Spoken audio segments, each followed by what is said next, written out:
Doctores, muy buenos días. Estamos con menos de la mitad de participantes, pero de igual manera vamos a comenzar para no extendernos tanto, porque también muchos tienen actividades, independientemente de las funciones que cumple la doctora en este momento como neumóloga.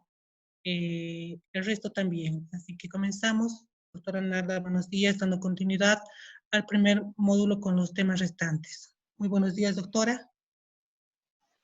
Muy buenos días, doctora, muy buenos días, colegas. Vamos a empezar con un tema que ya habíamos dado por conocer para el día de hoy.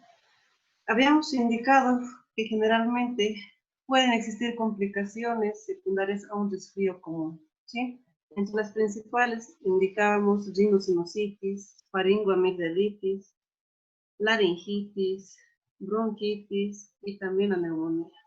Lo que hoy nos compete hacer una pequeña revisión va a estar sobre todo enmarcado en lo que es la parte de la vía aérea superior. Veremos lo que son las patologías de la rinosinusitis, faringoamigdalitis y también la laringitis.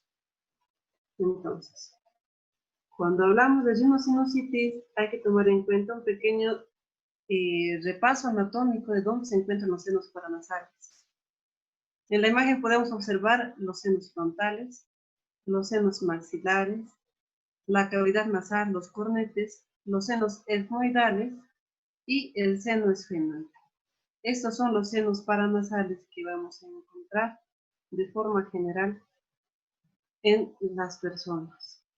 Cuando hablamos de rinosinusitis, hay que determinar que este es un proceso inflamatorio de la mucosa que recubre la cavidad nasal en un principio, posteriormente puede pasar a los senos paranasales, ¿sí?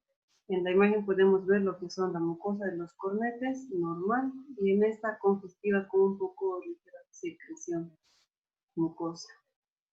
Entonces, generalmente, ¿cómo vamos a clasificar las rinosinusitis? Las vamos a clasificar de acuerdo al tiempo de evolución. Tiene varias clasificaciones, pero esta es la más básica y que se maneja generalmente. Puede ser aguda cuando los síntomas de la rinosinusitis abarcan hasta 3 semanas. A partir de las 3 hasta las 12 semanas se puede determinar o se va a definir como subaguda. Y si sobrepasa el tiempo de 12 semanas, generalmente en este caso tomamos en cuenta que hablamos de una rinosinusitis crónica. Esta última se llega a subdividir en una rinosinusitis crónica con pólipos y sin pólipos. ¿Cuál es nuestra competencia para el día de hoy? Va a ser la rinosinusitis aguda, porque la subaguda y la crónica generalmente la va a ver ¿quién? El médico especialista, otorrinolaringólogo. La tasa de prevalencia se indica que aproximadamente la rinosinusitis aguda es de 6 hasta un 12%. Se dice también que generalmente una persona adulta puede llegar a presentar una rinosinusitis aguda viral de 2 a 5 veces durante un año, ¿sí? Generalmente, ¿en qué edad se da esta patología? Generalmente entre los 45 y 64 años.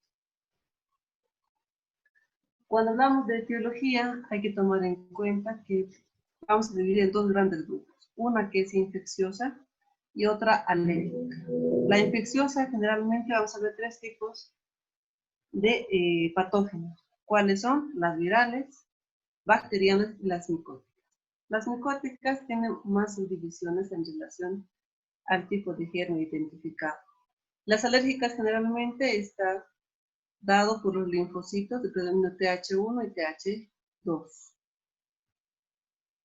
Cuando veamos lo que es una sinusitis viral aguda, generalmente vamos a encontrar los virus predominantes como son el rinovirus, el virus de la influenza, el virus de la parainfluenza, virus que también podemos encontrar, que habíamos indicado el día de ayer, en el resfrío común. Y en la sinusitis bacteriana, que llega a ser hasta un 2% generalmente, podemos encontrar a los gérmenes como el Streptococcus pneumoniae, Haemophilus influenza, Moraxella catarrhalis, neumococo, y puede estar asociado este último a la Haemophilus influenza. Existen varios factores de riesgo predisponentes para que una persona pueda tener rinosinusitis. No todas las personas van a estar predispuestas. ¿Quiénes son los más predispuestos? Aquellos que tienen infecciones respiratorias agudas frecuentes de vía aérea superior, que tienen rinitis alérgica, ya sea algún tipo de aerosol, polvos orgánicos, inorgánicos, flores, animales, etc. ¿Sí? Personas que fuman, que tengan algún tipo de tumor o lesión a nivel de la nariz o los senos paranasales, que tengan antecedente de fracturas nasales. ¿Por qué? Porque esto va a alterar la anatomía normal de lo que es la nariz, tabique nasal, mucosa, corneta, etc. En la presencia de cuerpos extraños, generalmente eso vamos a ver más en lo que son los niños, cuando meten generalmente pequeños granitos de lo que encuentren, lenteja, arroz, lo que generalmente pueden llegar a colocarse en la posibilidad de jugar o en otra, ¿no? Exposición laboral a toxinas, pueden ser gases, polvo, etc. Y también las personas que están predispuestas a una rhinosinusitis aguda, generalmente son personas que también pueden llegar a tener un reflujo gastroesofágico. Entonces, antes de valorar a un paciente con probable rhinosinusitis, indagaré en los antecedentes probables que esté produciendo este tipo de alteración. ¿Cuáles son los síntomas asociados? Generalmente los vamos a ver como criterios mayores o hechos mayores. Los criterios mayores, ¿cuáles serían? Existe dolor o sensación de presión facial, como si alguien estuviera oprimiendo el nivel de la cara. ¿En qué parte? Generalmente senos paranasales frontales, en el nivel de la frente, encima de las cejas, y maxilar, a nivel de los malares, por las mejillas. Existe congestión facial, la sensación de que está edematizado, y la obstrucción nasal.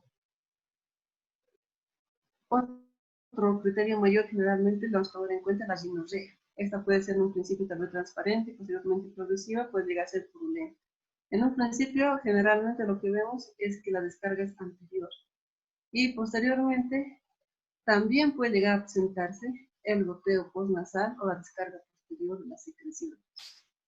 Puede existir en este caso también lo que es la hiposmia o anosmia, disminución o la pérdida de la sensación de los olores. Y a veces se puede evidenciar el examen físico de las fosas nasales lo que es la presencia de secreción purulenta o pus. ¿Cuáles son los criterios menores? Puedo encontrar en el paciente que tiene cefalea, fiebre siempre y cuando no sea agudo, puede ser subagudo o crónico. Generalmente la fiebre la vamos a encontrar en procesos ya infecciosos o que sean complicados. Sí, en los virales generalmente no vamos a encontrar. Y en los bacterianos muy poco. La halitosis, que es el mal aliento, decaimiento, dolor dental, si es que está alterado o está comprometido el seno paranasal maxilar, generalmente va a haber un dolor dental o peridental. Existe tos, un poco de tos seca en un principio. ¿Por qué? Por irritación de la descarga posterior de las secreciones hacia la faringe. Y otalgia. Algo que vamos a hacer un poco de hincapié va a ser en la cefalea, para no confundir en relación a otro tipo de cefaleas o dolores de cabeza que puede presentar el paciente. Hay que hacer hincapié que en el caso de las cefaleas va a dividirse o va a tener que determinarse el lugar en el cual presenta la cefalea. En nuestro caso que estamos viendo actualmente, la cefalea va a ser en la región frontal y también va a presentarse un poco en la región anterior de lo que son los pómulos o mejillas de la región de los senos paranasales maxilares. Sí, entonces es importante determinar o preguntar al paciente dónde le duele. Me duele la cabeza, pero ¿en qué parte? ¿En la parte anterior, la parte posterior, solamente un lado? Se han hecho varios estudios, las guías europeas de rhinosinusitis, patologías asociadas a la misma como pólipos nasales, indica que existen síntomas cardinales para el diagnóstico de una rhinosinusitis aguda. ¿Cuáles son? Si yo encuentro en un paciente que tenga descarga purulenta nasal anterior y posterior, ya es un criterio probable de una rhinosinusitis. Si está obstruido, está cursando con rhinosinusitis. Si hay dolor facial, lo más probable es que esté cursando también con una rhinosinusitis. Y la disminución o pérdida de olfato es muy característico en este caso. ¿Cómo puedo determinar o tratar de definir si es viral o es un proceso de tipo bacteriano? Generalmente, si es viral, va a presentarse o se va a autolimitar, como habíamos indicado ayer, máximo hasta los 5, 6, 7 días. Pero si este cuadro de rinosinusitis se prolonga más allá de una semana, generalmente hay que plantearnos la posibilidad de una sobreinfección bacteriana. ¿Sí? Entonces, el rango generalmente que vamos a manejar va a ser de 7 días. Ahora, si en el paciente, aparte del tiempo de evolución, presenta malestar general, fiebre, cefalea, también debe sospecharse de una etiología bacteriana. ¿Qué exámenes complementarios generalmente se van a solicitar o se pueden realizar? Nosotros, ¿qué podemos hacer? Podemos hacer un estudio tal vez de las fosas nasales si contamos con un rinoscopio en nuestro centro de salud, hospital, donde nos encontremos, o hacer una visión directa, y a veces es la congestión y la secreción purulenta de las fosas nasales. ¿Qué pedirá generalmente el otorrino? Va a pedir un cultivo de meato medio, ¿sí? Del meato medio, ¿por qué? Porque ahí se va a encontrar mayor cantidad de secreción que no esté contaminada en relación al meato inferior. Un estudio radiológico siempre va a poder determinar, como en este caso en la radiografía, estos son los cornetes, ¿sí? Superior, medio, inferior. Estos son los senos paranasales. Aquí podemos ver lo que es el seno maxilar. Si se fijan, está lleno de aire, lo cual indica que está libre. No tiene ningún tipo de problema. Pero el seno del lado izquierdo de su pantalla se ve que tiene algún tipo de secreción, ¿sí? Muy diferente. El izquierdo del derecho. Entonces, es evidente en una radiografía para ver los senos frontales, maxilares, etcétera, la posibilidad de diagnosticar una sinusitis que ya sea complicada. Una endoscopía nasal nos va a determinar, con una endoscopía va a poder determinar realmente el proceso edematoso, inflamación y también la secreción. Si fijan aquí podemos ver lo que es la secreción de tipo purulento. Las complicaciones generalmente en este caso van a ser varias si no se hace un tratamiento de forma adecuada. ¿Cuáles son generalmente las que vamos a ver? Una celulitis preseptal o celulitis orbital, ¿sí? Si se fijan en la imagen podemos ver edema generalizado a nivel de lo que son los senos frontales, que ha afectado lastimosamente más el lado derecho orbital que el lado izquierdo, ¿sí? También puede llegar a complicarse con abscesos intracraneales y meningitis. ¿Por qué? Recordemos que los senos frontales están a este nivel, los senos etmoidales se encuentran aquí. Entonces, si es que no hay un buen tratamiento o se llega a complicar, eso puede llegar a producir un absceso intracraneal y también procesos de meningitis. Por lo cual es importante no dar por hecho que una sinusitis no llegue a complicarse en formas graves. ¿Cuál es el tratamiento que generalmente se va a realizar? Si yo veo la probabilidad de que es un proceso de tipo viral, lo más importante generalmente es descongestionar la vía. Entonces haremos lavados nasales con agua con sal. En este caso, ¿qué está indicado? Si yo tengo la posibilidad de una solución fisiológica, la calentaré, ¿sí? Tibiamente. Puede ser en baño María, en microondas. Y si no tengo solución fisiológica, lo que hago generalmente va a ser colocar en un vaso de 200 ml de agua tibia, le voy a colocar media cucharilla de sal, bien diluida, ¿sí? Y coloco a la paciente o al paciente en decúbito lateral, derecho o izquierdo, dependiendo qué cosa voy a empezar a hacer los lavados nasales, y con una perita, si tenemos pera, si no tenemos una pera, una jeringuita, empezamos a instilar por una fosa nasal y una fuente, riñonera, bañadorcito, lo que tenga a la mano, ¿sí? Para hacer los lavados. Está indicado de una vez, máximo hasta 2 veces al día. El agua con sal, evitaremos de hacerlo muy frecuente hasta 2 veces, máximo una vez. ¿Por qué? Porque la sal es un poquito más irritante en relación a la función fisiológica, ¿sí? Si tenemos la posibilidad de tener descongestionantes nasales tópicos, como la oximetazoline, se utiliza máximo por 5 días. En caso de que yo no tenga, tal vez encuentre budesonide en spray con un corticoide tópico nasal que nos puede ayudar mucho en la descongestión nasal. Es importante, como en todo caso viral, para mejorar el proceso inflamatorio y de dolor, utilizar algún tipo de analgésico antiinflamatorio. Podemos utilizar lo que es el paracetamol, podemos utilizar también lo que es el ibuprofeno, entre otros. Dosis que ya conocemos y que hemos visto el día de ayer. En caso de que yo vea que realmente persiste el fiebre, aumenta lo que es la descarga nasal purulenta, haya un poco más de congestión a nivel de la nariz, cefalea persistente, etcétera, puedo iniciar en un principio amoxicilina. Tenemos en cuenta que si un paciente no ha tomado, no se automedica frecuentemente o no toma medicación antibiótica, lo mejor es iniciar con amoxicilina. En caso de que el paciente ya tenga antecedentes de amoxicilina, que se ha automedicado 1 o 2 días solamente para la mejoría, podemos avanzar a lo que es amoxicilina clavulámico, ¿sí? De 500 a 125 miligramos cada 8 horas o de 875 a 125 cada 12 horas. Generalmente el tratamiento va a ser hasta 5 días. Las cefalosporinas de tercera generación tenemos la cefixime de 400 miligramos, vía oral, 1 por día, y también el tratamiento sería generalmente hasta los 5 días para evaluar al paciente. Entonces, todo lo que son las rinosinusitis, yo creo que es lo básico que podemos encontrar. La bibliografía que estoy indicando en este caso es la básica que podemos ver para el manejo de un primer nivel y dependiendo de las características o las complicaciones que encontremos en el paciente, veamos la posibilidad de transferirlo a un tercer nivel. ¿Bien? Vamos a continuar con los temas, por favor, hoy día para un poquito llegar al horario, como son 3 temas. Entonces, con esto terminaríamos lo que es la rinosinusitis. La siguiente sería la faringoamigdalitis.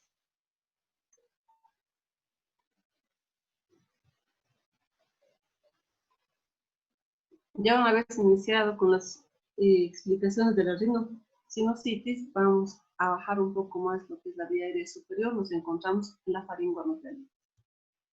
¿Qué es importante tomar en cuenta en la faringoamigdalitis aguda?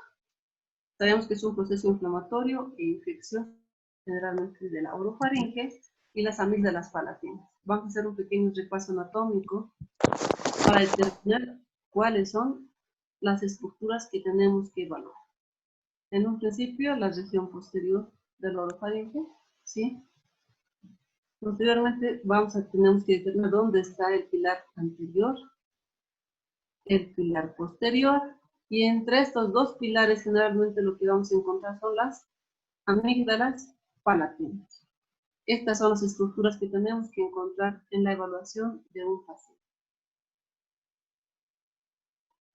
Se dice que generalmente la faringoamigdalitis va a producir ausentismo laboral hasta un 6.5 días generalmente en las personas que cursan con esta patología, ¿sí? Tiene mayor incidencia en quienes, en los niños de 5 hasta los 15 años, una mayor incidencia. Y en menor frecuencia de un 5 a un 23% en adultos jóvenes. Y es muy poco frecuente en mayores de 50 años. La etiología son dos, de forma general. O bien puede ser viral o puede ser bacteriano. Entre los virales tenemos lo que es el adenovirus, que son los más prevalentes. Otros son el rinovirus, enterovirus, virus influenza B, A, B, parainfluenza, etc. Como verán, los virus que estamos viendo desde el resfrío común pueden llegar a producir diferentes tipos de patologías. Desde el resfrío, una rinosinusitis y en este caso una faringoamigdalitis aguda viral.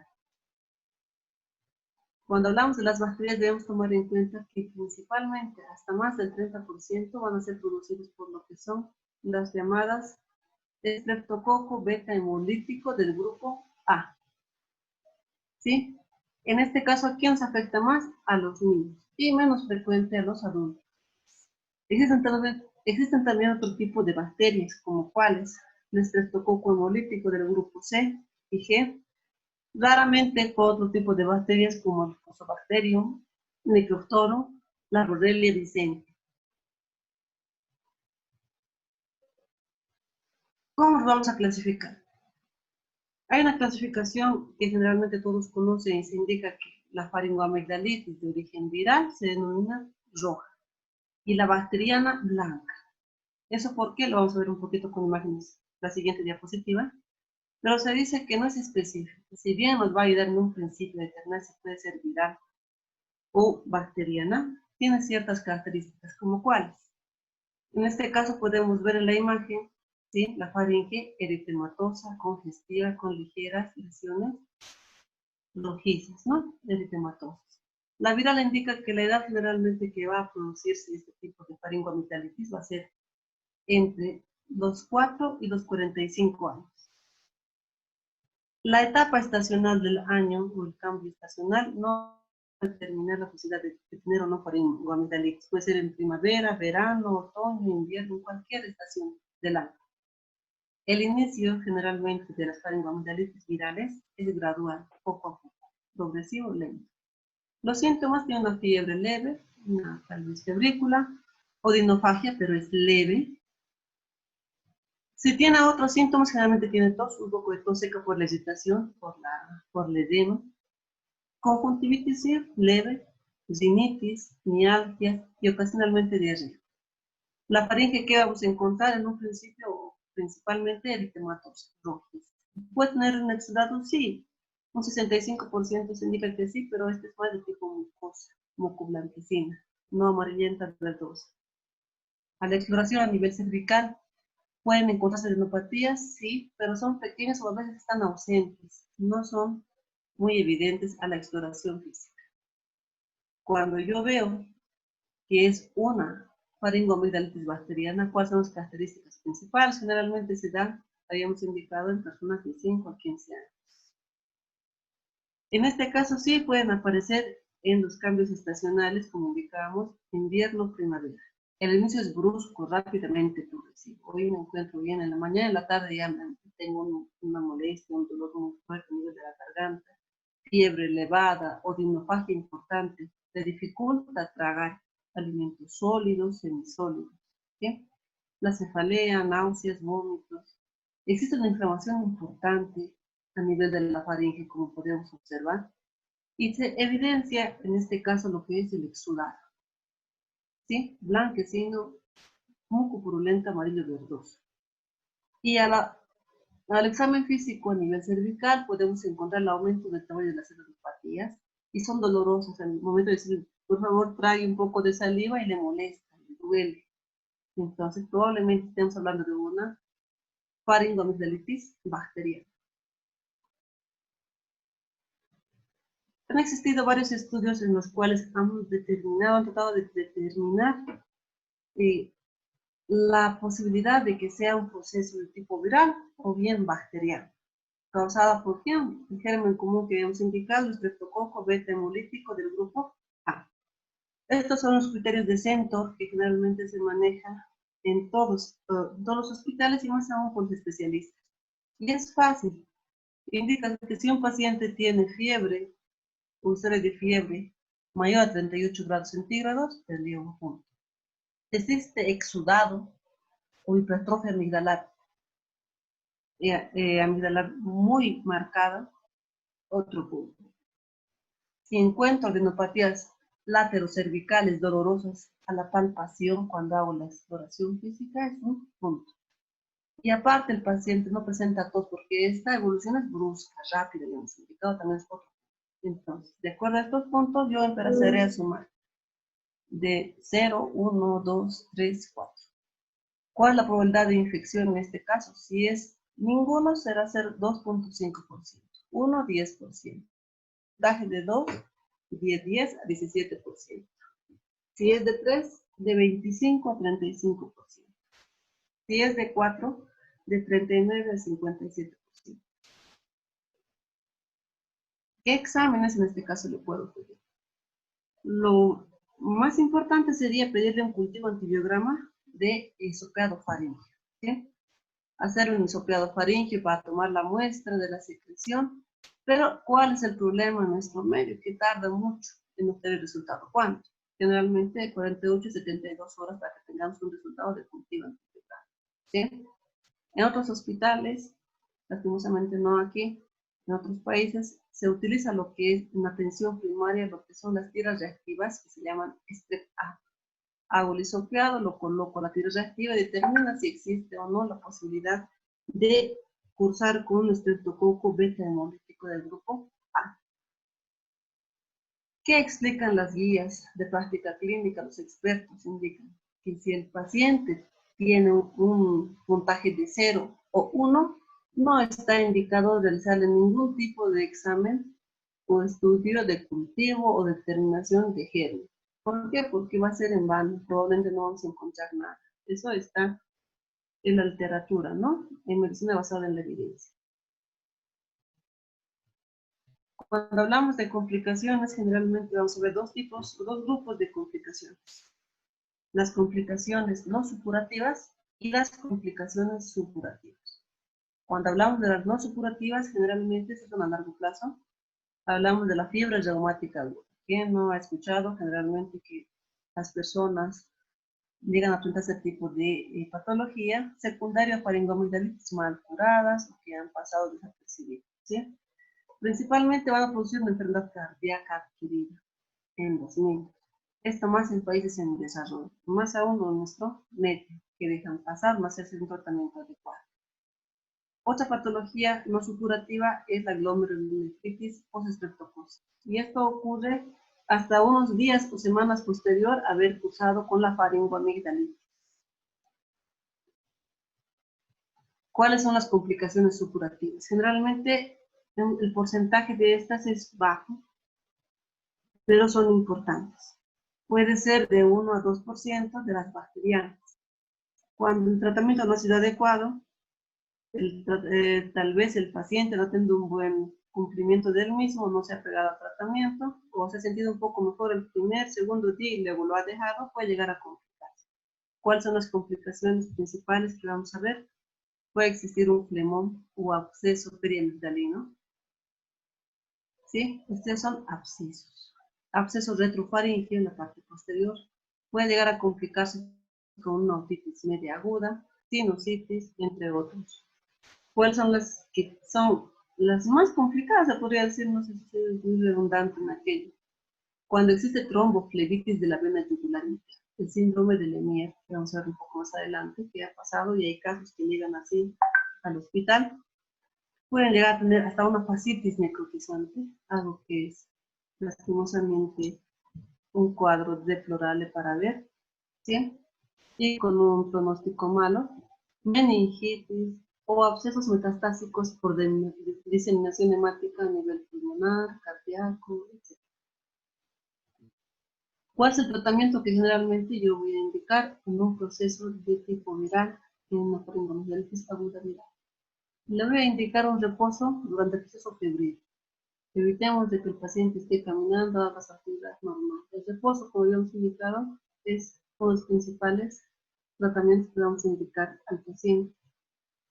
Tomar adecuada cantidad de líquidos, en este caso líquidos tibios. Si tengo algún matecito, yo que sé, manzanilla, coca, etcétera, puedo darle, no hay ningún problema. Evitar irritantes, ¿a qué me refiero con irritantes? Picantes, ajuas, ajís, condimentos, gaseosas, entre otros, porque eso va a hacer que la mucosa del orofaringe y las amígdalas lleguen a presentar mayor corrosión o alteración a nivel anatómico. ¿Puedo hacer gárgaras con agua tibia y sal? Sí, se puede realizar. El uso de analgésicos y antiinflamatorios que habíamos indicado también es adecuado. Uso de paracetamol, ibuprofeno. Generalmente indica ibuprofeno y diclofenaco, que ayuda más que el paracetamol. Pues no tengo otro analgésico más que el paracetamol, pues el paracetamol, ¿sí? Para el dolor y desinflamación de lo que es la garganta, la orofaringe de forma general.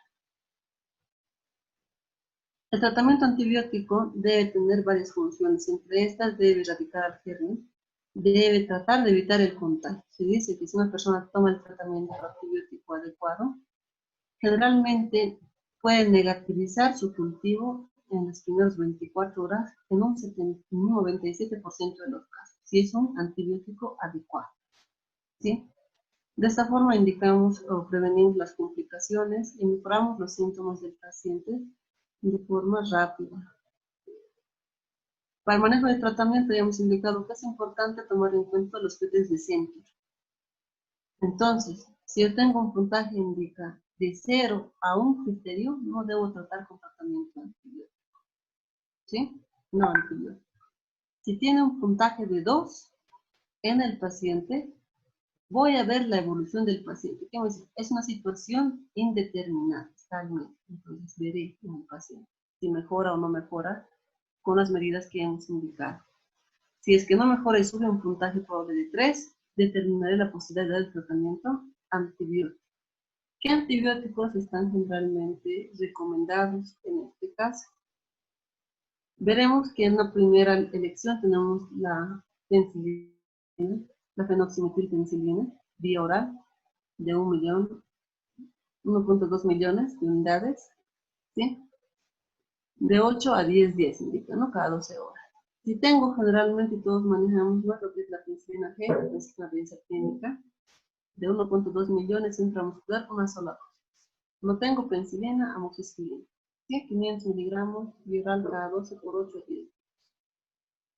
Si en caso tuviera alergia el paciente a este tipo de medicamentos previamente mencionados, utilizaré lo que son los macrólidos. Aquí en la literatura indica la fosfamicina y el diacetilmidecamicina, que no manejamos mucho aquí, pero ¿qué tenemos aquí? Tenemos la acitromicina y la claritromicina. Sí, podemos utilizar hasta una semana o hasta 10 días si el caso corresponde. Y si generalmente tiene infecciones muy frecuentes, el tratamiento ya en un segundo o tercer nivel lo harán con clindamicina y amoxiclavulánico. ¿Qué es lo que tengo que hacer si el paciente requiere diferirlo? ¿Cuáles son las posibilidades de diferir a un paciente? Generalmente yo voy a pensar en diferir a un paciente si es que estoy pensando en hacer una amigdalectomía. ¿Por qué? Porque tiene amigdalitis a repetición o recurrente. ¿Pero qué significa a repetición o recurrente? Se refiere a que tenga 7 o más episodios en el último año. Que tenga 5 episodios al año en los últimos 2 años. O que tenga mínimamente 3 episodios al año en los últimos 3 años. Y los síntomas persistentes durante al menos un año. ¿Sí? Pero no obstante, indica cada caso debe ser evaluado de forma individual. Estos son parámetros que nos pueden guiar para ver si un paciente requiere nuevamente que lo vea un otorrino y la posibilidad de amigdalectomía. Yo tengo que cuidar al paciente. Este paciente viene muy seguido por sus amigdalitis, ya más 2, 3, 4, 5, 6, no. Se puede complicar en cualquier momento, el antibiótico no va a ser efectivo porque ha utilizado varios antibióticos, mejor lo referiré, ¿sí? Al médico especialista para que determine el tratamiento. Probablemente, como indicamos, una amigdalectomía. Estos son parámetros que nos pueden ayudar a evaluar de forma adecuada la posibilidad de referirlo. ¿Cuándo es una derivación urgente? Cuando los casos de más de 2 semanas de duración tienen una mala evolución. En este caso, si se fijan, ya no hay un buen espacio, ¿sí?, a nivel de lo que es orofaringe. Hay secreciones purulentas, hay congestión, hipertrofia, seguramente no puede ni siquiera hacer pasar alimentos semisólidos, líquidos con mucha dificultad y dolor. Existe un gran componente inflamatorio, entonces, que a pesar del tratamiento que le estemos dando, ibuprofeno, diclofenaco, impide una devolución normal. Si yo veo que ya hay flemones o abscesos periamigdalinos, ¿sí?, persistencia de secreción respectora o bota en sí, bota la flema de la garganta, purulenta, prefiero derivarlo de forma urgente antes que se complique. Así también indica que una derivación urgente debe mandarse si encuentra infecciones de los espacios retrofaringeos. Es un poco difícil ya de poder evaluar porque ya no se puede ver casi nada de la orofaringe de la pared posterior, ¿sí? ¿Por qué? Porque esto puede llegar a producir secundariamente una mediastinitis. Es una complicación de alto riesgo vital. Habíamos indicado que la derivación urgente también puede ser por el síndrome de Meniere. Si bien en este caso podemos ver que ha existido una tromboflebitis de la vena yugular interna. Ha empezado esto obviamente con una faringoamigdalitis. El proceso infeccioso no ha mejorado. Ha hecho el tratamiento durante más de una semana. Pero yo me lo he agarrado al paciente pensando, no, le voy a rotar antibiótico y le voy a ver cómo va. Puede ser que en este caso el paciente evolucione de forma inadecuada escalofríos, fiebre alta, dolor, tumefacción, o sea, infección, edema a nivel de la parte cervical afectada, ¿sí? Y también puede existir lesiones que de a poco van a empezar a ser expuestas a nivel del músculo esternocleidomastoideo y rigidez de nuca. Y en este caso, ya sí es urgente que yo maneje al paciente. No puedo agarrar a un paciente que no mejora con antibióticos, por más que yo piense que voy a rotar y va a mejorar. Si yo veo ya las complicaciones que puede llegar a tener, ya conozco las complicaciones que puede tener este paciente, es mejor transferirlo, diferirlo a un hospital de mayor complejidad. ¿Qué es lo que pasa? Generalmente aquí se encuentra lo que son las amígdalas palatinas, el proceso infeccioso, la orofaringe, y a nivel hemático y también por continuidad va a ir a lo que se refiere a la parte de la vena yugular interna, el proceso infeccioso pasa por ahí y va a avanzar a la parte externa, ¿sí? Y también puede llegar a producir mediastinitis, procesos infecciosos a nivel pulmonar, tanto a nivel pulmonar y de mediastina. Ahí sí la evolución, lastimosamente, a veces ya es con pronóstico reservado. Entonces, como habrán visto, la faringoamigdalitis no es tampoco una patología por la cual debemos pasar por alto varios de la sintomatología que el paciente refiere. Y ahora sabemos que debemos tomar en cuenta un tiempo aproximado para su evaluación, para su evolución. Si no mejora en el tiempo estimado, prefiero referir. ¿Sí? Aquí tenemos la bibliografía básica que se les ha mandado también por el grupo para que puedan un poquito más adentrarse en el tema, si les guste. Bueno, indicamos entonces, vamos a hacer un pequeño repaso anatómico de lo que es la laringitis. Vemos lo que son las cuerdas vocales.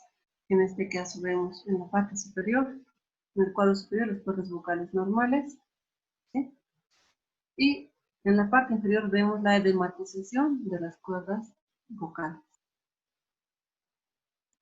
En un corte coronal podemos ver lo que son las cuerdas vocales, lo que se denomina en la parte superior un espacio supraglótico y en la parte inferior un espacio subglótico o infraglótico. ¿Esto por qué? Porque vamos a ver después la diferenciación cuando se dan los cuadros clínicos tanto en adultos y niños para definir el espacio generalmente que van a producirse las infecciones. Entonces, cuando hablamos de una laringitis, debemos tomar en cuenta que es el proceso inflamatorio de la mucosa laringe y puede clasificarse como aguda o de corto plazo, generalmente hasta máximo 3 semanas, y crónica cuando el cuadro clínico va a ser más allá de las 3 semanas. Epidemiológicamente no se han encontrado realmente referencias exactas de la prevalencia e incidencia de este caso, porque es un proceso autolimitado, ¿sí? Y no se han descrito tampoco datos significativos de mortalidad. Pero, ¿qué es lo importante que podemos ver en este caso? Puede ser posible la presencia de factores de riesgo. Como las patologías también en este caso, el tabaquismo es uno de los factores de riesgo que puede determinar que un paciente curse con una laringitis. La ingesta de alcohol, sobreesfuerzo vocal, reflujo gastroesofágico y también factores de entorno, ¿no? Puede ser laboral, donde vivimos, etcétera. Como cuál, polución, vapores irritantes, humo, polvos orgánicos, inorgánicos, variaciones bruscas de temperatura, etcétera. La laringitis agudas infecciosas las vamos a clasificar dependiendo de la etiología, el germen identificado. Vírica, una laringitis catarral, gripal, herpética. Bacteriana, hablamos de la Haemophilus influenza, moraxella, catarrales, streptococcus pneumoniae, menos frecuentes por micoplasma, la laringitis difterica y otros bacterias. Podemos también poder ver lo que son las laringitis fúngicas o por hongos, y podemos ver aquí las lesiones necróticas. Las cuerdas vocales son estas, cuerda vocal, están inflamadas, a las imágenes que vimos previamente, Y aquí estas son las lesiones mucosas. Puede ser por candidiasis, aspergillos o por histoplasma. Las granulomatosas generalmente son por tuberculosis y sifilitis. Y aquí podemos ver, es una lesión diferente en relación a las mucosas, ¿sí? Y otro tipo de laringitis infecciosa. ¿Cuáles son las no infecciosas? Porque sí existen las no infecciosas. Pueden ser alérgicas o por hipersensibilidad, hemos indicado polen, puede ser humedad, pelos de perrito, de gato, etc. Pueden ser también agudas, inhalatorias o térmicas, cuando entra a un lugar donde hay una cantidad excesiva de calor, generalmente, puede producir algún tipo de alteración a nivel de las cuerdas vocales por la mucosa. Cáustico por reflujo gastro-laringofaríngeo. En esta imagen, lastimosamente, no se ven las cuerdas vocales porque hay edema supraglótico. El espacio supraglótico está tan enmarchado que por debajo de estas se encuentran las cuerdas vocales. Y esto es producido por un reflujo gastroesofágico que ha llegado a producir una irritación a nivel del espacio supraglótico.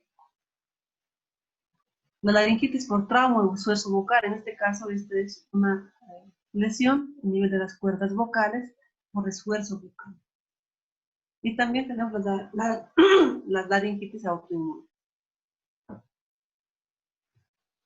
Generalmente, ¿cuál es la sintomatología que va a presentar el paciente cuando tiene una laringitis vírica? Disfonía, una molestia o dolor laringio, ¿sí? Tos seca e irritativa, que puede persistir tras la mejoría de la disfonía, malestar general, febrícula, siempre hablamos de febrícula, por favor, en procesos virales, y escalofrío ocasional. Esta clínica generalmente va a limitarse entre 1 hasta 7 días máximo, ¿sí? Y las laringitis bacterianas cursan, además de toda esta sintomatología, con expectoración mucopurulenta. Hay que determinar, ya hemos indicado, cuándo puede afectar más a los niños y a los mayores. La clínica se diferencia mucho. ¿Por qué? Porque en los niños generalmente es subglótica y en los adultos supraglótica. Voy a encontrar estridor, ¿en quién? En la subglótica. Generalmente han debido escuchar en los niños, cuando revisamos a los pequeños, se escucha un estridor, ¿sí? La voz se encuentra ronca en la subglótica y amortiguada, un poco apagada en la supraglótica. ¿Existe disfagia? Sí, más en la supraglótica. ¿Por qué? Porque está más en relación a lo que es la epiglotis y también lo que es el ingreso al tubo digestivo, al esófago. Y hay una postura de sedestación que mejora, sí, en la supraglótica y no en la subglótica. ¿Existe una tos prerruna? Sí. ¿En quién? En la subglótica.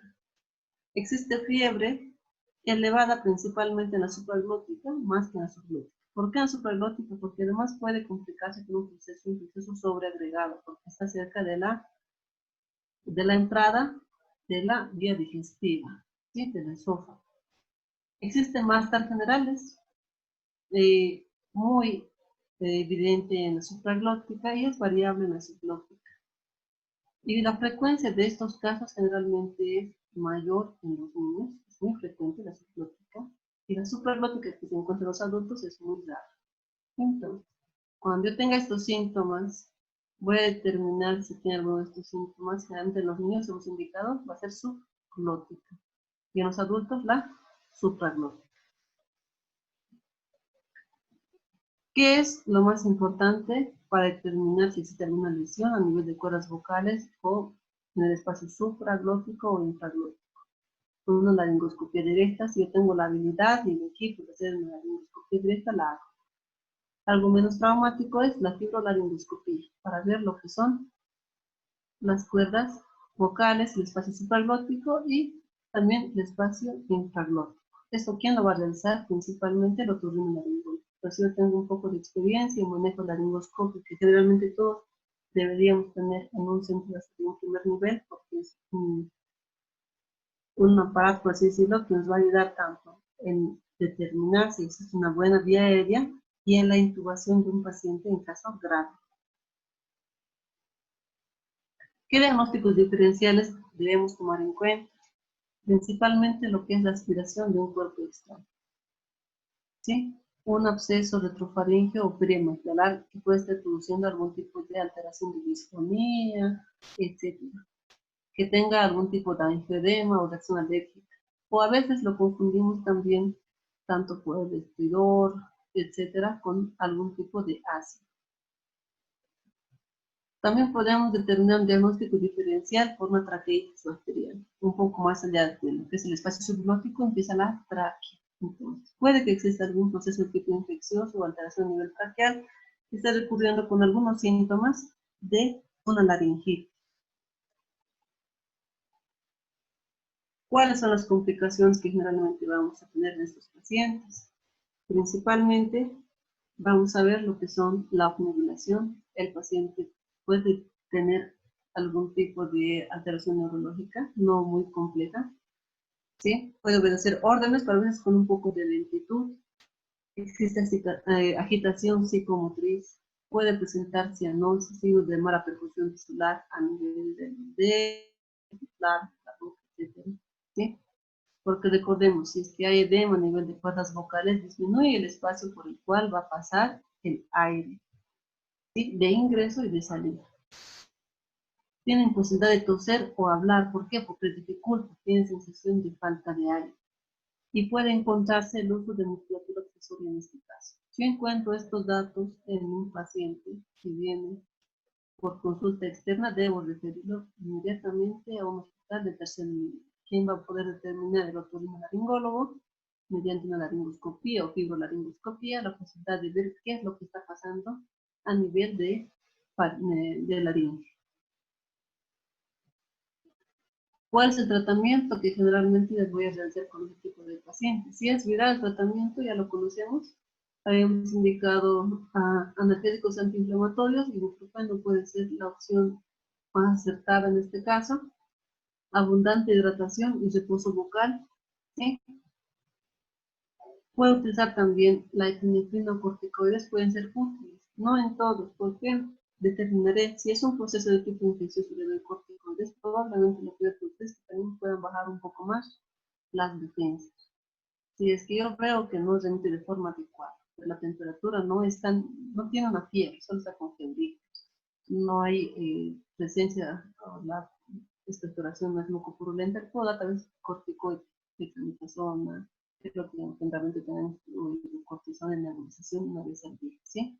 Pero si hay presente expectoración mucopurulenta, tiene fiebre, ¿sí? Fiebre, o sea, temperatura por encima de 38 grados centígrados, está con un malestar terrible, no le puedo dar de preferencia corticoides. ¿Por qué? Porque los corticoides van a ser un buen antiinflamatorio y van a mejorar mucho, pero pueden bajar también las defensas. Si ese paciente no está bien nutrido, no se alimenta bien, o tiene algún otro tipo de comorbilidad, puedo hacer que se exacerbe más el cuadro del paciente. El uso de antibióticos en caso de laringitis aguda se ha demostrado que no tiene ningún tipo de beneficio, a menos que se evidencie sobreinfección bacteriana. Entonces, ¿qué hacemos? Generalmente habíamos indicado que van a ser bacterianas las supraglóticas en los adultos. En los niños generalmente no. ¿Por qué? Porque se encuentra el espacio subglótico por debajo de las cuerdas vocales y pocas veces son las que se va a requerir antibiótico. Debo tomar en cuenta tener un buen control de la vía aérea, que tenga soporte de oxígeno adecuado, ¿sí? Si es que está complicado. Monitorizar de forma adecuada en el paciente, sobre todo la oximetría. Tratar de ver si requiere perfusión de sueros intravenosos.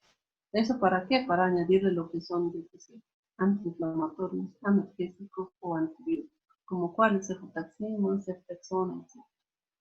Si es que tengo la posibilidad, lo hago. Si no, y si veo que está complicando, prefiero referirlo a un centro de mayor complejidad. Esta es la bibliografía que hemos podido rescatar, básica, ¿sí? Para manejos de pacientes con laringitis aguda, tanto viral como bacteriana. Y bueno, eso sería todo. Creo que hemos acabado casi dentro del plazo. Los tres temas que hemos visto hoy día están relacionados con lo que dijimos el día de ayer, que eran las complicaciones de, eh, del resfrío común. ¿Sí? Entonces, ahora sí, si tienen alguna duda, ¿tuvieron alguna duda, doctores, sobre los temas que hemos expuesto, de sinusitis, Buen día, faringitis? buen Buenos día. días. Doctora, muy buenos días. Buen día. Doctora, sobre los criterios, obviamente, para realizar una amigdalectomía, ¿es necesario poder ver la edad, doctora? Porque hay niños, obviamente, que cursan con un proceso amigdalar y sabemos que es un órgano linfoide. ¿Es Ujú. necesario que el niño tenga una edad determinada para poder realizar la amigdalectomía? La edad en sí no va a ser un factor para determinar la amidalectomía. ¿Quién va a determinar la amidalectomía? Va a ser los procesos infecciosos frecuentes. Generalmente algunos dicen de preferencia por encima de los 10 años para que tenga un sistema inmunológico adecuado, hay que dejarlo pasar solamente porque es una barrera la cual estamos perdiendo si le quitamos las amígdalas.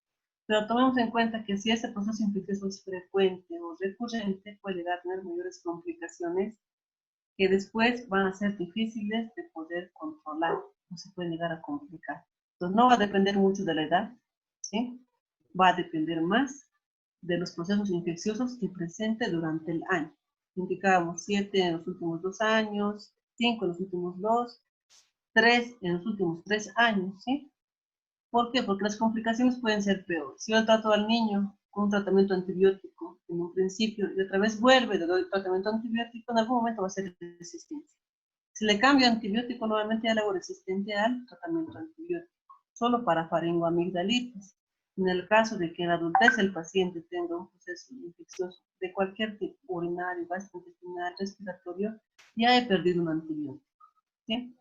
Entonces, es importante ver el caso o cada caso de forma individual, dependiendo del número de faringoamigdalitis que tengan durante el año. Eso es el criterio de cada uno. Al final, ¿quién va a determinar si se hace una amigdalectomía? El otorrino. Yo cumplo con mandarle al paciente indicando tiene este tipo de series de faringoamigdalitis en el año, yo qué sé, 2, 3, 4, 5 veces al año, no remite, no mejora, no hay resistencia, entonces el otorrino determinará la posibilidad de hacerle la amigdalectomía. Gracias, doctora. Listo. En lo que Ahora, es la rinosinusitis, ¿sí? dijo que hay lo que es una hiposmia y una anosmia, ¿Sí? ¿verdad? Eso en relación al coronavirus, ¿habría un tiempo diferenciado en la aparición? Esa era la pregunta. Ya. En este caso, la rinosinusitis, habíamos indicado que puede haber hiposmia o anosmia, ¿sí? Pero el coronavirus, ayer indicábamos que presenta fiebre. Si esta rinosinusitis en principio es viral, va a tener febrícula solamente. Y el tiempo de duración generalmente es de 1 a 7 días. Ahora, si se va a acompañar de malestar general, disnea, tengo que asociar varios síntomas. La hiposmia o anosmia por sí sola no es un signo patognomónico o específico de coronavirus. Entonces, por eso es importante tomar en cuenta varios de los factores que ya indicábamos en la hoja de triaje. La hiposmia o anosmia me va a dar un puntaje de 2. Y yo requiero por lo menos un puntaje de 6 para que lo valore el equipo de contingencia. Y por encima de 8 para que lo vea y determine la posibilidad de aislarlo hasta que le tomen la muestra. ¿Sí? Entonces, la hiposmia o anosmia va a determinar no solamente un signo cardinal, sino parte de un conglomerado de signos antecedentes epidemiológicos y otros. Entonces, trataremos, si tenemos la duda de que sea tal vez coronavirus, haré el triaje del paciente. Y si en el triaje veo que suma un poco más, puedo estar pensando o hacer el seguimiento del paciente. En caso contrario, no es un signo patognomónico. Hola, buenos días, doctora. Buen día. Eh, la pregunta era lo siguiente: en caso de una laringitis alérgica o en caso de una laringitis viral, ¿será factible utilizar la dexametasona? Viral, sí. Nos va a ayudar mucho con el proceso inflamatorio. Pero si yo veo que Perfecto. este paciente se llega a complicar con un proceso infeccioso por la expectoración mucopurulenta, fiebre, etcétera, evitaremos. ¿Por qué? Porque no sé en qué condiciones se encuentra su sistema inmunológico. Si bien son dosis pequeñas, máximo de ¿cuánto? De 4 ml, póngale nebulización. 2 veces al día durante 2 días, máximo es lo que yo recomiendo. Más de eso no, porque después de eso puede empezar a disminuir lo que es las defensas del paciente. Perfecto, muchas gracias. Aquí tengo, por favor, una pregunta del chat. Indica que en la faringoamigdalitis puede tener diarrea. Sí, todos los procesos infecciosos generalmente llegan a producir algún tipo de alteración gastrointestinal. Habíamos indicado igual también ayer lo que es el resfrío, presentan diarrea. El coronavirus también puede presentar diarrea, ¿sí? En este caso, hay que ver o hay que descartar que sean patologías o bien asociadas al virus o hay algo más a nivel gastrointestinal. Puede ser que coincidan dos patologías diferentes o puede ser que sea solamente una. Entonces determinaré, ¿no? La característica de las deposiciones líquidas con sangre, con moco, acuosas y yo qué sé. Se preguntará para hacer un diagnóstico diferencial siempre y cuando tengan síntomas, ¿sí? Diferentes a lo que corresponde a lo que es la vía aérea superior, ¿sí? Ahora, me indican también aquí, la odinofagia se puede relacionar con coronavirus. Generalmente no mucho. ¿Por qué? Si hay una sensación de picor, escozor en la garganta, odinofagia, no. ¿Por qué? Porque no hay inflamación de lo que son las amígdalas palatinas, ¿sí? En este caso sí hay un poco de inflamación a nivel de orofaringe, pero la odinofagia va a ser leve, tal vez sólida, pero no semisólido. Como les digo, no es un signo cardinal la odinofagia. No es un signo cardinal. Si buscamos la hoja de triaje, hoy día les voy a mandar la hoja de triaje del tórax, que también es la misma, tiene una misma similitud, no está tomada en cuenta como un signo o puntaje para el coronavirus. Entonces, indagaré en otros síntomas más para determinar si es o no es. Aquí tengo otra pregunta. Indica respecto a la hipertrofia amigdalar que necesariamente se debe extirpar, pero que aún no se lo ha hecho, ¿se consideraría como factor de riesgo para el coronavirus?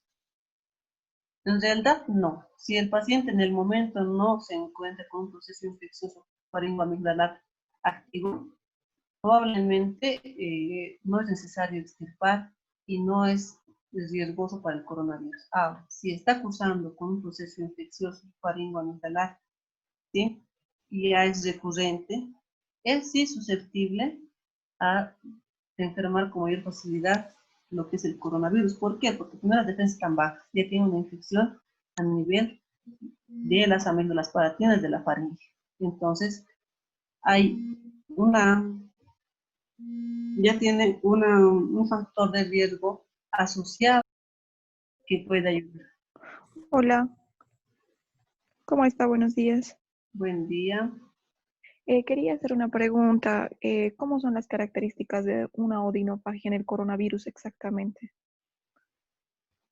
Exactamente. Se refiere generalmente a lo que es sensación de picor, ¿sí? Picor, un poco de aspereza a nivel de orofaringe. Pero por favor, la odinofagia no es un signo cardinal o específico patognomónico del coronavirus. Recordemos la hoja de triaje que ya hemos visto, ¿sí? Los síntomas cardinales son varios. ¿Y por qué no se ha colocado la odinofagia como un signo primordial en coronavirus? Porque el porcentaje de odinofagia es pequeño. O sea, puede haber, pero no tiene un gran puntaje que pueda determinar realmente que tenga el paciente o esté cursando o está por cursar con coronavirus. Puede tener, pero el porcentaje es mínimo. Por eso en la hoja de triaje no van a encontrar tal vez odinofagia como tal. Sí, el puntaje es mínimo. Entonces, yo tengo odinofagia, primero tengo que descartar todas las patologías, una faringoamigdalitis, tal vez está complicado con algún proceso de reflujo gastroesofágico, algún tipo de irritante gaseoso, o al aspirar, si me encuentro en un lugar con mucho polvo, donde había gases, yo que sé, algún tipo de sustancia química para las plantas, los animalitos, etc. Entonces, tengo que descartar. ¿Sí?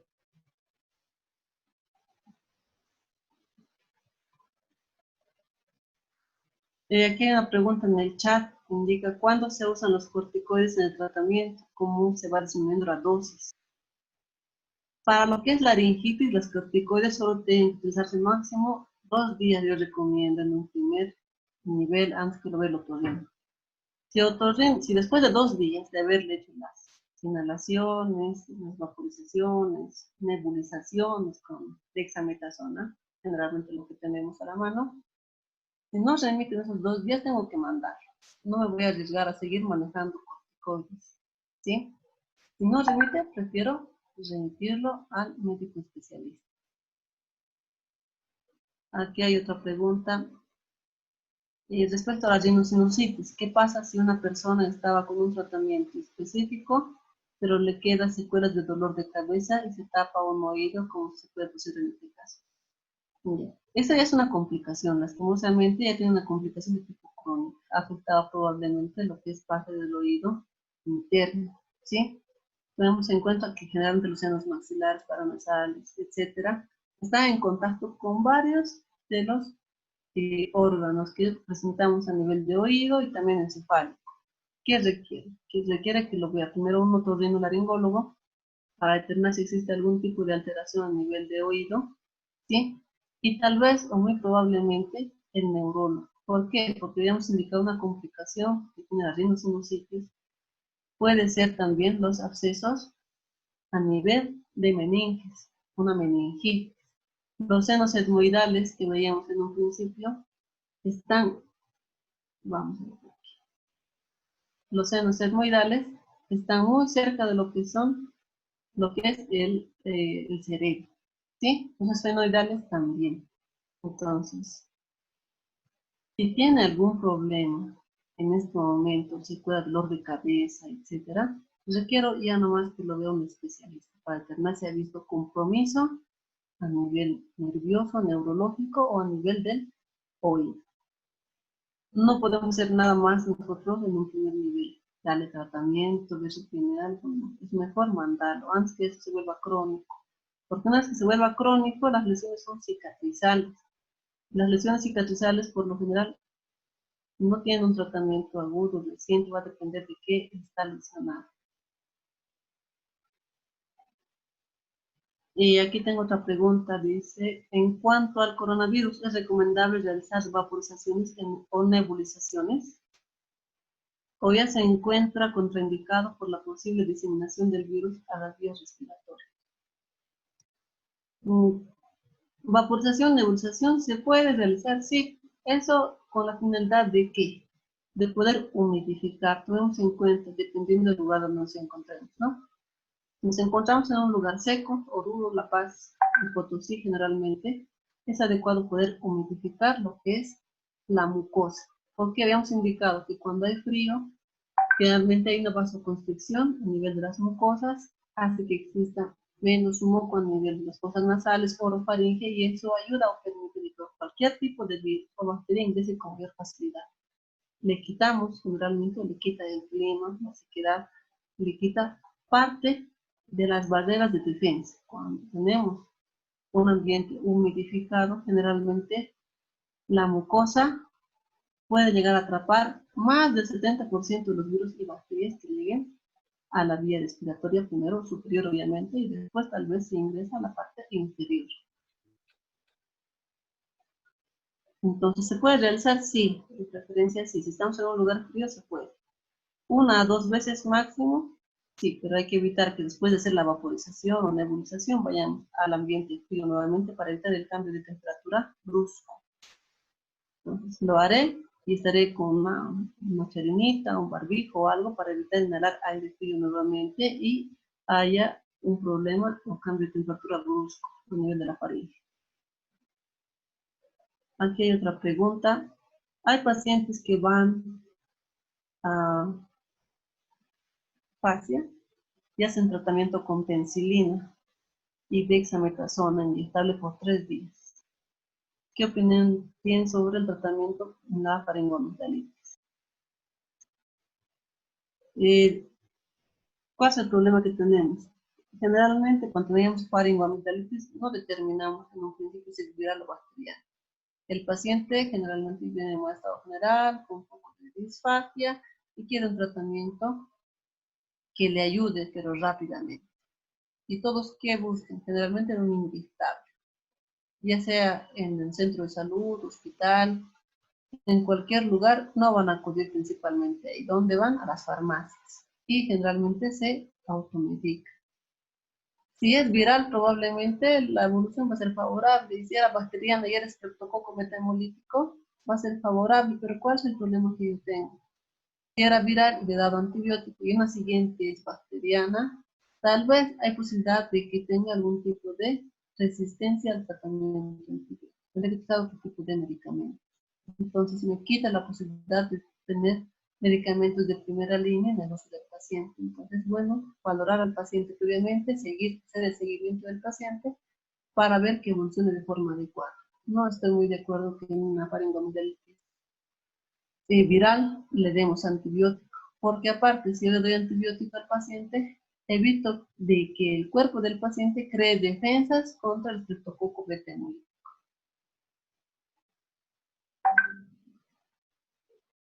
Aquí tengo otra pregunta.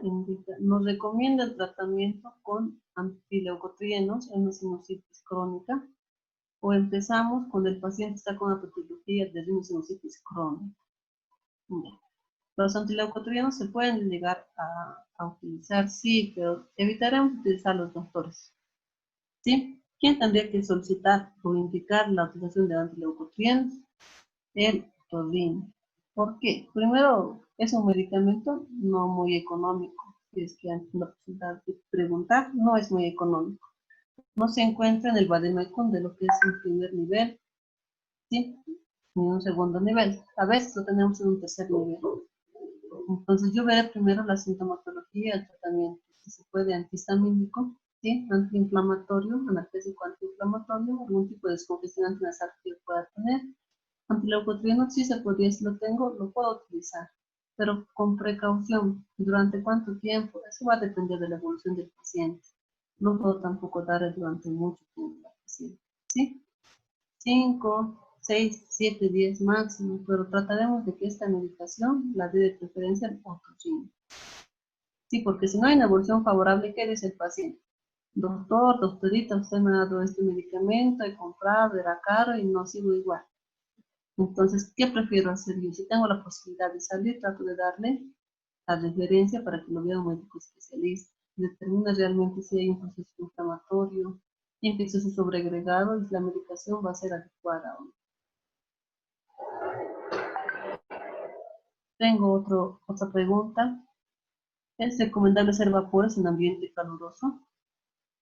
¿Y si tuviera el virus en la faringe disminuiría su acción?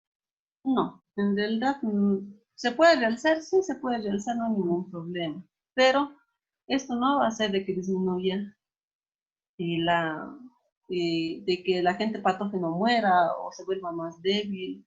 Ha habido varias de las, seguramente han visto varios videos, información, etcétera, de que indican no hacer vapores, va a disminuir, va a matar, pero no está científicamente comprobado, ¿sí? No hay evidencia científica que determine realmente que esto puede eliminar. ¿Puede ayudar? Sí, ayudar, pero eliminar, por decir exactamente a un 50% va a eliminar, a un 70% no hay, ¿sí? Porque si no se hubiera hecho parte del tratamiento de lo que son los pacientes con COVID con síntomas leves, y no está recomendado científicamente. ¿Se puede realizar? Se puede.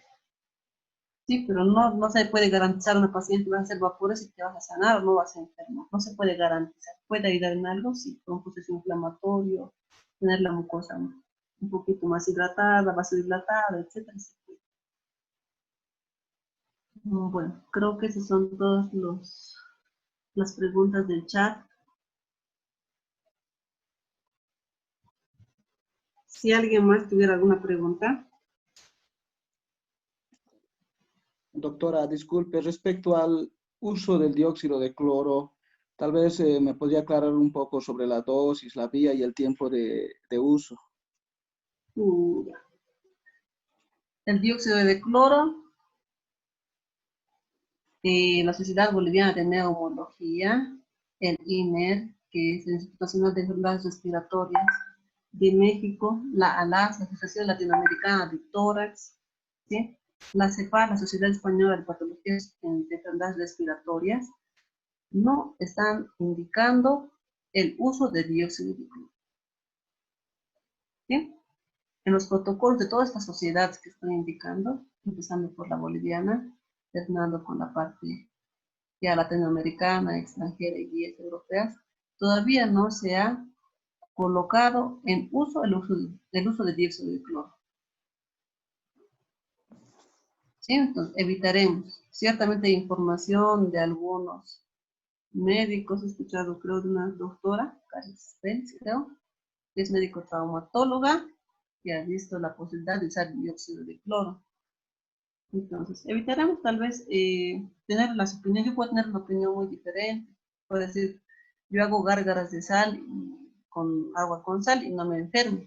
Es que si no estoy en contacto con un paciente con COVID, obviamente no tengo probabilidad mucha de enfermarme. Si yo hago gárgaras de sal y estoy en contacto con un paciente con COVID, probablemente me voy a enfermar. ¿Sí? Entonces, no hay evidencia científica de varias cosas que leemos o nos llega y aparentemente son científicamente comprobadas. En estas sociedades que estoy indicando, por lo menos no está aprobado todavía el uso de dióxido de cloro. Y por favor también un poquito veamos lo que es las noticias. Ya hay pacientes que han tenido algún tipo de molestias, ¿sí? Intoxicación. Por el problema, exacto, complicaciones, han tenido problemas de tipo hepático, renal. Entonces, evitaremos, doctores. Sabemos que a veces podemos conseguir, estar a la mano, quieren fabricar, etcétera, pero nos basaremos en hechos científicos para no incurrir en darle a alguien o tomar por precaución y poder tener mayores complicaciones de las que podríamos tener. Perfecto. Hola, doctorita. Buenos días, dígame. Sí, doctorita, bueno, respecto a esto, lo que se está manejando, el dióxido de cloro, ¿no? Evidente, no hay una base científica, pero sabemos que todo extremo obviamente va a ser dañino para la salud, ¿no? Hasta una vitamina que puede ser tan saludable para lo que es elevar el factor inmunológico, en exceso va a ser pues dañino, ¿no? Eso lo sabemos. Pero ante la desesperación obviamente de la población a tener algo en la mano, sabemos que la especulación de los mismos fármacos, ahorita las farmacias son lucrativas, ¿no? Entonces, de esa manera es que mucha gente creo que está acudiendo al dióxido de cloro. Evidencia científica creo que no hay, pero sí hay testimonios en Beni, hay testimonios en otros departamentos, en Oruro, en San José de Chiquitos, que también se ha logrado, ¿no? Salvar tal vez a mucha gente. Y bueno, creo que la idea de que todas las universidades hagan ciencia es algo bueno, ¿no?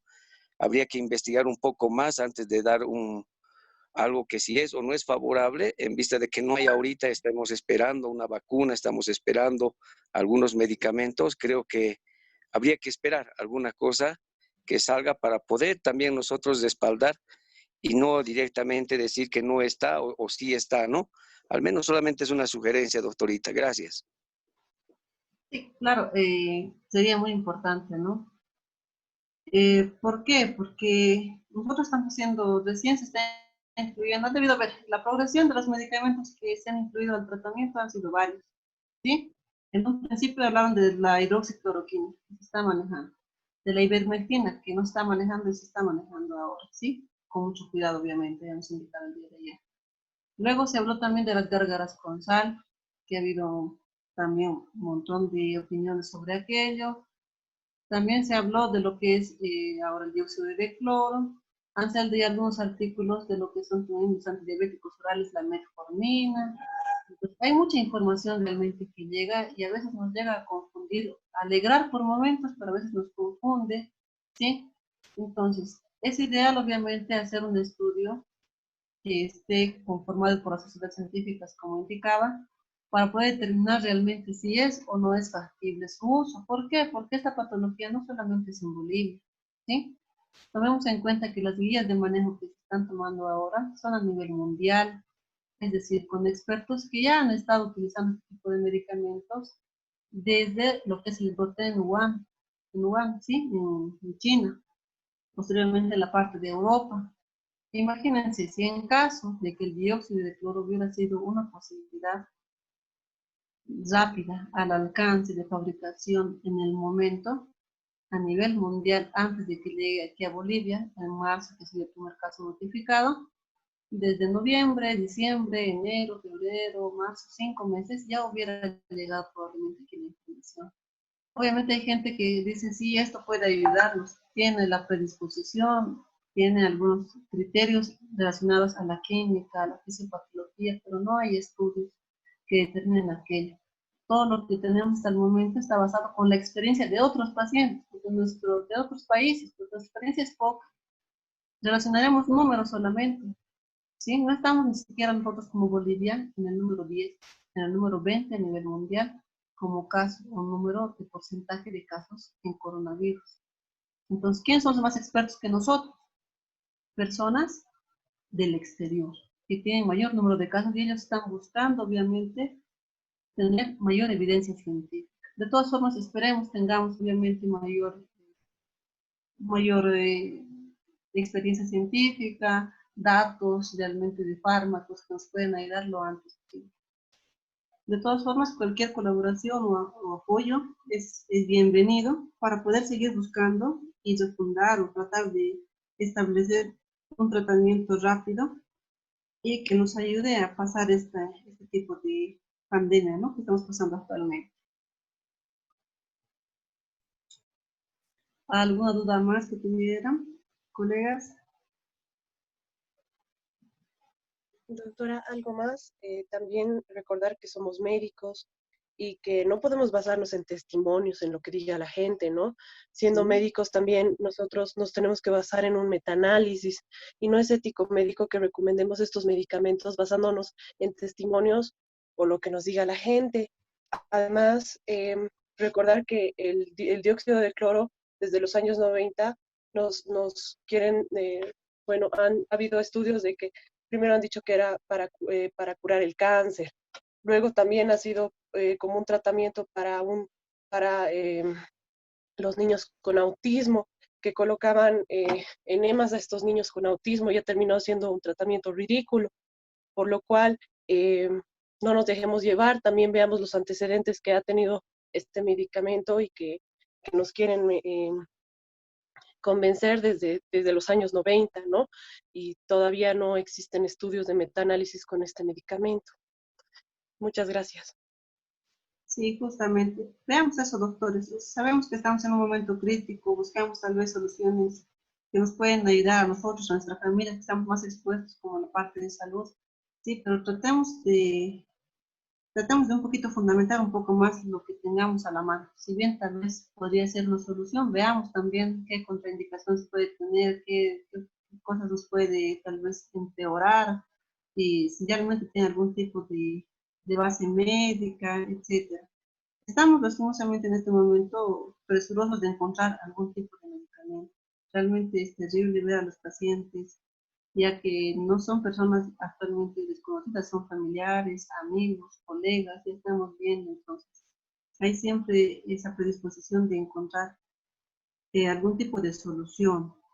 De todas formas, yo les sugiero a todos, siempre tratemos, antes de medicar o indicar a algo o a alguien, tratemos de fundamentar un poquito lo que tengamos a la mano, ¿sí? Y bien recomendemos al paciente, si le voy a recomendar algo, díganle, yo es lo que sugiero, pero no te puedo asegurar de que es 100% efectivo, porque puede llegar a complicarse, etcétera, y eso va a recargar ya lo que es nuestra responsabilidad.